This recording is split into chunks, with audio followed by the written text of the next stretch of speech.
Chers gouverneurs et chers dirigeants du Rotary, l'an dernier, nous nous étions retrouvés ici lorsque la promotion 2024-2025 de gouverneurs était présente. À l'époque, je me suis exprimé en tant que président nommé du Rotary International et j'ai souligné que la croissance des effectifs était la priorité de notre organisation. C'est notre atout le plus précieux, mais aussi notre défi le plus grand. Aujourd'hui, alors que je me tiens devant vous en tant que président élu, je suis encore plus convaincu que nous devons nous concentrer sur les effectifs, car cela est essentiel à l'avenir du Rotary. Le plus bel atout du Rotary n'est pas notre histoire, nos actions, ou même notre portée internationale inégalée. Il s'agit de nos membres, les bénévoles les plus qualifiés de la planète.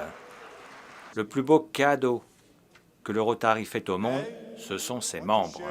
Aujourd'hui, j'aimerais partager avec vous notre feuille de route pour la croissance de nos effectifs et notre redynamisation, et ce qui va reposer sur 3 piliers: l'innovation, la continuité et les partenariats. Ces principes ne sont pas juste des stratégies, c'est un appel à l'action pour redynamiser le Rotary, attirer de nouvelles voix et perspectives et renforcer notre action en faveur des collectivités du monde entier. Le monde change, souvent à un rythme très rapide. La technologie, les attentes sociales et les conditions économiques évoluent constamment et le Rotary doit évoluer avec elles. L'innovation va nous permettre de nous adapter à ce monde en constante évolution.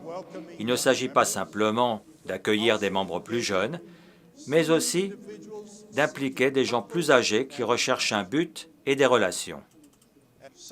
Les clubs satellites, les clubs axés sur une cause, les clubs d'entreprise, les clubs passeports, voilà des exemples de la flexibilité dont nous avons besoin pour attirer un public divers. Si ces modèles ne vont peut-être pas fonctionner partout, ils nous offrent la possibilité de toucher des futurs Rotariens en dehors de notre cadre traditionnel. Les futurs membres du Rotary sont là, ils existent, et nous devons aller à leur rencontre. Durant mes voyages, j'ai fait plus de 6 fois le tour du monde ces 18 derniers mois. J'ai pu observer que les districts en meilleure santé partageaient un trait commun, qui est critique, un leadership cohérent et uni.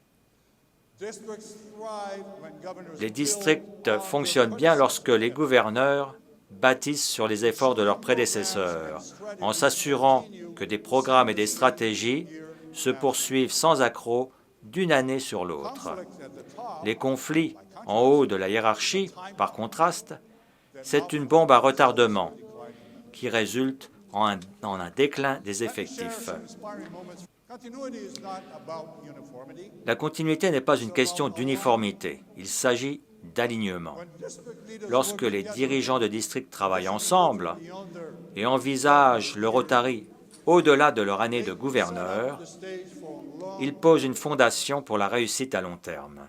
Le Rotary fait déjà face à une difficulté qui est le changement de dirigeant annuel. Donc ne rendons pas les choses plus difficiles en fragmentant nos efforts. À la place, bâtissons un patrimoine de collaboration sur lequel les futurs leaders pourront construire. L'histoire du Rotary avec l'éradication de la polio nous enseigne une leçon précieuse. Seuls, nous pouvons accomplir de grandes choses, mais ensemble, nous pouvons transformer le monde. Les partenariats avec des organisations telles que la Fondation Gates, l'OMS et l'UNICEF ont été très importantes pour notre investissement de 23 milliards de dollars sur 40 ans visant à éliminer la polio. Nous n'aurions jamais pu accomplir tant de progrès seuls. Alors, pourquoi ne pas appliquer cette leçon à la croissance des effectifs? On pourrait former des partenariats avec des associations professionnelles, avec des universités. Cela pourrait nous aider à attirer des membres de qualité tout en embrassant la diversité des professions et des perspectives. En touchant des professionnels qui partagent nos valeurs de service et d'engagement, nous pouvons étendre la capacité du Rotary à faire le bien dans le monde. En fin de compte, tous nos accomplissements, toutes nos actions, tous nos partenariats dépendent de nos membres. La croissance des effectifs, ce n'est pas simplement une question de chiffres. Il s'agit de renouveler notre force collective et de nous assurer que notre mission perdure. Nous devons faire du recrutement et de la fidélisation une valeur fondamentale en la transmettant d'une génération de membres du Rotary à l'autre. Ce faisant, nous nous assurons que le Rotary reste dynamique et continue à avoir un impact pour les décennies à venir. On est unis avec un but commun, faire le bien dans le monde. Alors que vous quittez cette salle aujourd'hui, je vous encourage vivement à vous concentrer sur les meilleures stratégies pour développer le Rotary dans vos districts. Le Rotary a investi beaucoup d'argent et de temps à organiser cette assemblée. Et ce n'est pas pour faire des discours, mais pour vous équiper avec les outils qui vous permettront de diriger vos districts efficacement. Notre retour sur l'investissement ne sera pas mesuré en dollars, mais en nouveaux membres que nous aurons accueillis, dans les nouveaux clubs que nous aurons créés et dans les vies que nous aurons changées grâce à nos actions.